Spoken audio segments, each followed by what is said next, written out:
toutes, bonjour à tous. Nous voici, nous avons travaillé sur Pareto, on a travaillé sur un petit peu tout. Là, on va travailler sur pourquoi certains talents ont du travail et d'autres non. Ça, c'est une bonne question. Pourquoi des personnes ont du travail et d'autres non, alors qu'ils ont... pourquoi certains talents? Parce qu'on a tous un talent, il y en a qui ont du travail et d'autres qui en ont pas. Et ben voilà, j'ai passé des années en fait à essayer de comprendre pourquoi certains talents ont du travail, de la réussite et d'autres non. Je suis passé par là, comme vous, hein, tous passés par là. Ben, j'en ai appris le plus, j'en ai appris le plus à ce sujet, c'est en me penchant sur l'état d'esprit des entrepreneurs. Au fil du temps, et au lieu d'avoir compris pourquoi certains talents travaillaient, j'ai surtout compris pourquoi d'autres ne travaillaient pas, en fait. J'ai pas compris pourquoi ceux qui travaillaient, ils réussissaient. J'ai surtout compris pourquoi d'autres ne travaillaient pas et réussissaient pas. Ben, le problème, était de plus en plus clair, en fait. Les symptômes, techniquement, vous êtes fort. Les gens sont émerveillés par votre expertise. Vous êtes puissant, vous êtes technique, vous connaissez tout, vous êtes intelligent, vous êtes brillant, etc. On vous félicite. À l'évidence, vous avez un talent fou. Vous passez des heures à répéter votre technique. Vous vous formez, vous créez du contenu, vous créez des posts, vous créez des stories. Mais vous n'avez jamais vraiment d'engagement. Et bien, quand on vous sollicite ou que vous devez proposer vos services, comme moi ça m'est arrivé, ben c'est à peine si vous osez parler d'argent. On va vous parler business. D'accord? Pour négocier un prix, avec vous, c'est toujours l'impression de devoir vous justifier. Vous devez justifier que vous avez un talent. Ah ouais, non, mais je peux peut-être... Non, pourtant, votre expertise, elle a pris des années. Vous êtes compétent. Et on est tous passés par là. Moi, j'ai eu ce fameux syndrome. Mais imposteur, j'ai eu l'expérience. On passe tous par là. Tous, sans aucune exception.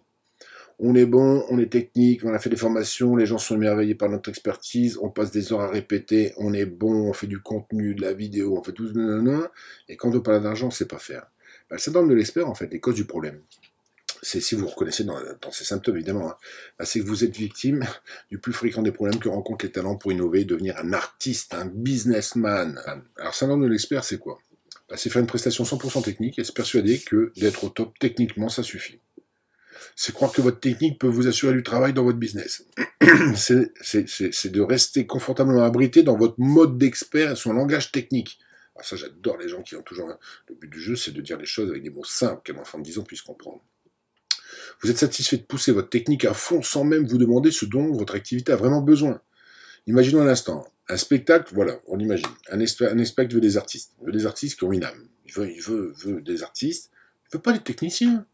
Nous, dans le business, on veut, bon, moi, voilà, j'ai ma particularité, je suis comme ça, j'ai mon franc-parler, j'ai mon langage, etc., parce que je suis aligné avec mon pourquoi. Et c'est important que vous ayez votre pourquoi avec votre langage. Si vous dites, genre, chiotte, crotte, non, on s'en fout, soyez un artiste, soyez vous-même. Si, alors évidemment, faut pas exagérer, faut pas tomber dans la caricature. Mais si vous aimez bien mettre les chapeaux, mettez les chapeaux. Si vous avez, voilà, soyez vous-même, en fait. Essayez pas d'être juste technique et de correspondre au modèle que tout le monde aurait peut-être envie de voir. Et en fait, si vous voulez, c'est un spectacle des artistes et qui ont une âme. Ils ne veulent pas des techniciens. Donc, dans cette ignorance, vous continuez sans rien changer. Pire, vous vous accrochez à votre technique telle une bouée de secours, car le spectacle est un vaste océan inquiétant, évidemment. Moi, je sais, ma technique, je suis bien carré. Non, soyez vous-même. A contrario, dans votre expertise, vous êtes comme un poisson dans l'eau. Son langage, les codes, vos habitudes, vous y êtes bien. Votre expertise vous rassure, ce qui, autre, vous fait peur. Donc, le syndrome de l'expert est un refuge, il vous empêche d'avancer. Si vous reconnaissez dans le syndrome de l'expert, alors ne restez pas dans cet état. Voilà, c'est quoi? Bah ouais, ça nuit gravement à votre capacité d'avancer, d'innover. Donc ça nuit à vos affaires. Il faut vous libérer. Alors pourquoi vous libérer? Bah parce que dans le business, ce sont les talents qui ont de l'audace ou qui innovent que l'on distingue le plus. Voilà, avoir du talent, de l'audace, être vous-même, voilà, pas être juste un technicien. À vouloir être trop technique, ben, votre prestation elle finira plus par ressembler à une copie fade d'un show, quoi. Je veux dire, une copie fade qu'un show, quoi. Ça va être fade, ça va être, voilà, ça apporte rien, il y a pas de magie, il y a pas de peps, il faut, voilà, c'est ça. Donc ouais, vous êtes bon techniquement, mais voilà. Donc, c'est qu'en fait, si vous mettez pas votre identité, vous avez pas votre pourquoi, vous n'avez pas votre identité, vos valeurs, vos capacités qui sont alignées avec votre pourquoi, bah évidemment, bah en fait, vous n'êtes qu'un pur technicien, quoi. En fait, vous n'êtes pas un artiste, vous n'êtes pas un showman, vous n'êtes pas un businessman, il vous manque l'âme. En fait, voilà. Donc votre offre, votre personnalité, votre personnage, votre marque sera difficile à vendre. Donc voilà, conclusion, soyez vous-même. Hein, maintenant qu'on a balayé toutes les possibilités de ne pas pouvoir être celui que nous sommes, maintenant qu'on a regardé tout ce qu'on pouvait faire, le syndrome de l'expert, le syndrome de l'imposteur, maintenant qu'on a balayé toutes les possibilités de pas réussir et de pas pouvoir être nous-mêmes, et puis qu'on a toutes les excuses pour pas réussir, on va essayer de passer à autre chose, hein, sérieuse. Hein. On va essayer de y aller. Donc, comment définir un objectif? S'y tenir et passer à l'action. Donc, aujourd'hui, voilà, on sait qui on est, on sait ce qu'on vaut, on sait qu'on a des compétences, on n'est pas un imposteur. Le syndrome de l'expert, on sera jamais parfait et on s'en fout. On va être nous-mêmes et on sait ce qu'on peut apporter au monde. On est connecté avec notre why, notre comment, notre quoi. On y va en fonce. On définit les objectifs. On a 7 heures par semaine pour monter notre business. On a la loi de Pareto. On a notre matrice d'Eisenhower. On peut définir nos objectifs de manière smart, spécifique, mesurable, atteignable, réaliste, temporisé et écologique. J'ai la fameuse formation du pourquoi.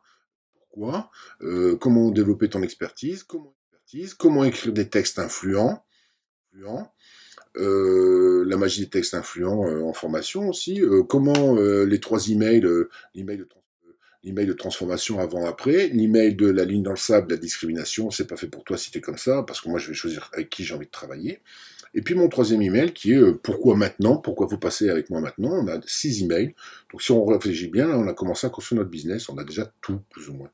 Maintenant on va prioriser les choses et on va faire ce qu'on doit faire en fonction du temps. Et on a 90 jours pour monter notre business. Alors je vous dis pas de copier ce que je fais, mais je vous donne les informations. Après, on aura besoin d'outils. Effectivement, on va devoir avoir des outils pour faire un tunnel, un outil pour gérer les emails, un outil pour gérer la plateforme de formation, un outil pour créer nos publicités, parce que sinon, on va pas toutes les faire. Hein. Il y a des outils qui font ça très bien. Et puis voilà, et on va pouvoir planifier aussi spécifique, mesurable, atteignable, réaliste, combien, budgété, qu'est-ce qu'on doit faire pour y arriver, quel prix on peut vendre, etc. Donc vous voyez, vous êtes déjà en train de construire votre business, j'espère que vous avez déjà un peu vu où vous en êtes. Et donc maintenant, on va voir comment définir l'objectif, s'y tenir et passer à l'action. Et enfin, cette formation va peut-être commencer à devenir utile. Ou alors, il faut la reprendre depuis le début, et puis vous revenez, on repartira d'ici. Donc là, je vais vous...